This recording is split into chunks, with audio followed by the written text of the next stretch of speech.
Yo, konnichiwa, this is your one and only Japan boy here in Japan at nagbabalik na pala yung pinakakulit nyo na Japan boy, walang iba kundi ako. Pero ngayong araw guys, no, hindi mo na ako mag-upload ng, alam nyo na, mga kalokohan ng mga videos dyan. And alam nyo naman guys, ang reason kung ba't ako nag-upload ng ganun is gusto ko lang kayo mapasaya. Siyempre, gusto ko lang maging good vibes. Japan boy ito eh. Pero ngayong araw guys is gusto kong mag-react sa video ni Madam Musume in Japan. Like I posted sa previous post ko na gusto ko mag-share kung ano talaga yung totoong buhay dito sa Japan guys. And napakarami kasing misconception ng mga tao dyan sa Pilipinas na yung buhay dito sa Japan guys is araw-araw happy-go-lucky, masaya lang, walang ginagawa, puros lang gala-gala. Pero di nyo alam guys yung totoong buhay dito sa Japan guys. Kaya alam ko na napakarami yung nakikitang ibang vlogger dyan guys na puros lang good vibes o puros nasa galaan lang sila. Pero di nila pinapakita yung totoong buhay talaga rito sa Japan guys. Kaya samahan nyo ako at panoorin natin yung video ni Madam Musume in Japan. Okay, play natin dyan guys. No? Guys, alam nyo ba, 1 month na akong walang work. Alam nyo, sobrang lungkot pala, no? Alam nyo dito sa Japan, akala nyo sobrang saya lang araw-araw, masaya palagi. Hindi ganon. May moments talaga dito sa Japan na makakaranas ka ng sobrang kalungkutan, depressed ka, or something na talagang parang naisip mo ng yung mga bagay na sana kunin ka na lang ni Lord, ganyan. Dahil, Okay, pause muna tayo dyan guys. No? Okay, siguro guys, base sa pananalita ni Madam or base sa kanyang mga sinasabi guys is makikita mo naman sa tono ng kanyang boses na nakakaranas talaga siya ng stress. Kasi guys, if I'm not mistaken, yung visa ni Madam dito is spouse visa siya or ibig sabihin, kapag pangasawa siya ng Hapon dito, if I'm not mistaken guys. So ibig sabihin, lahat ng trabaho dito sa Japan, kaya niyang pasukan. Hindi katulad sa akin na OFW lang ako. So may restriction yung visa namin. Ang tawag sa visa ko guys, okay? Trainee visa ako and papuntang SW visa ako. For short, parang working visa lang ako. So may restriction yung visa ko. Hindi ako pwede mag part-time. But sa case ni Madam, I'm really sure na dalawa yung trabaho niya or kung isa man yung trabaho niya, kaya niyang lumagpas ng specific na overtime sa amin. Sa amin kasi mga OFW guys, may limitasyon yung overtime namin. So, kamadam is only overtime to kaya nasabi niya dito na overworking dito sa Japan. At totoo yun guys no na sometimes kami dito sa Japan, hindi nyo lang talaga alam na nagkukunwari kami na masaya kami. Akala nyo lang yun na masaya kami. Siyempre, ano ka ba? Nasa abroad tayo. Tapos, papakita mo sa mga tao sa Pilipinas na malungkot ka.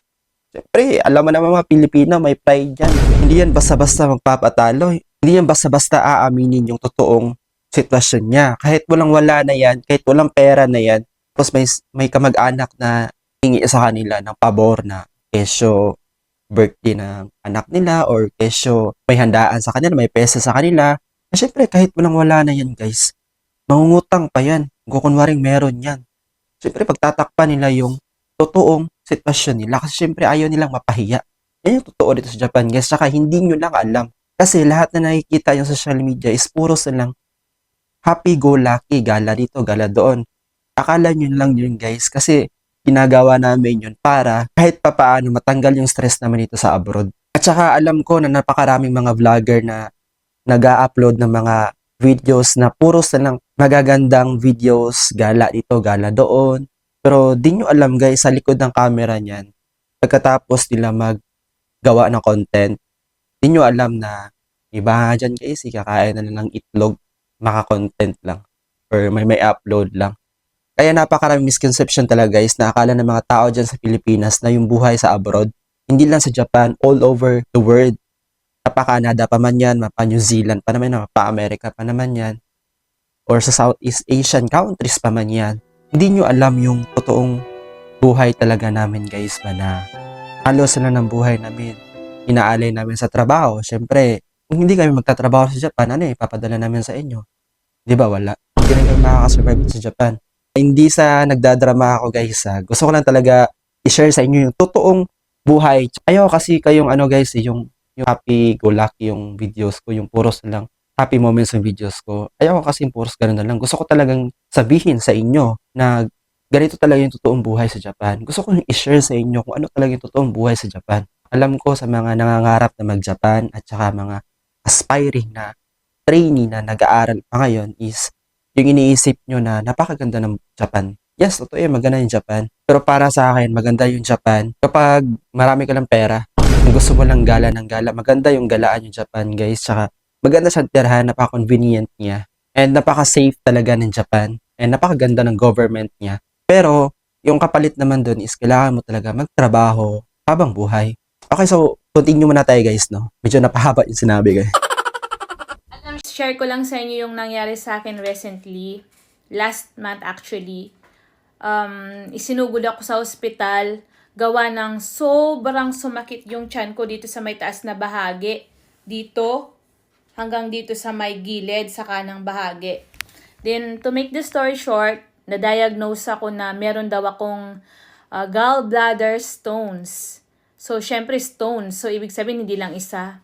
5 sila. Yung isa pala, lumabas sa gallbladder ko, napunta sa bile duct. Yung ugat na dinadaluyan ng liver, papunta dun sa gallbladder to intestine. Kaya siya sumakit, na talagang hindi ko na kinaya. So, nung makita ng doktor, ma-diagnose, sabi nila hindi ka pa kailangan operahan.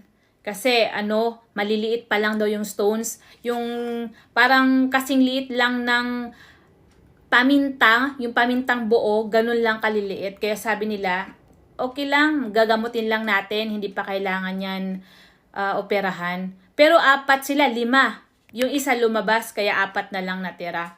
Muna tayo guys, no? Okay guys, no? So grabe naman nangyayari kay madam guys. Nakakaawa naman. Syempre, hindi kaya biro magkasakit ka lang ng dahil sa trabaho. So nagkaroon pala si madam ng gallbladder stone. So ganito talaga yung mangyayari sa iyo guys, no? Magkakaroon ka talaga ng sakit. Ako, nagkasakit din ako guys eh. Kasakit ako kasi sobrang busy ko tsaka napabayaan ko na rin yung health ko guys ba. Kaya nagkasakit talaga ako ng ilang araw yun guys. I think 1 week yata. Sobrang pagod ko. 12 hours akong trabaho araw-araw. Tsaka mabigat yung trabaho ko guys. Nakita nyo naman sa videos ko. Okay, may part 2 pala tayo dito guys. No? Okay, just stay tuned lang.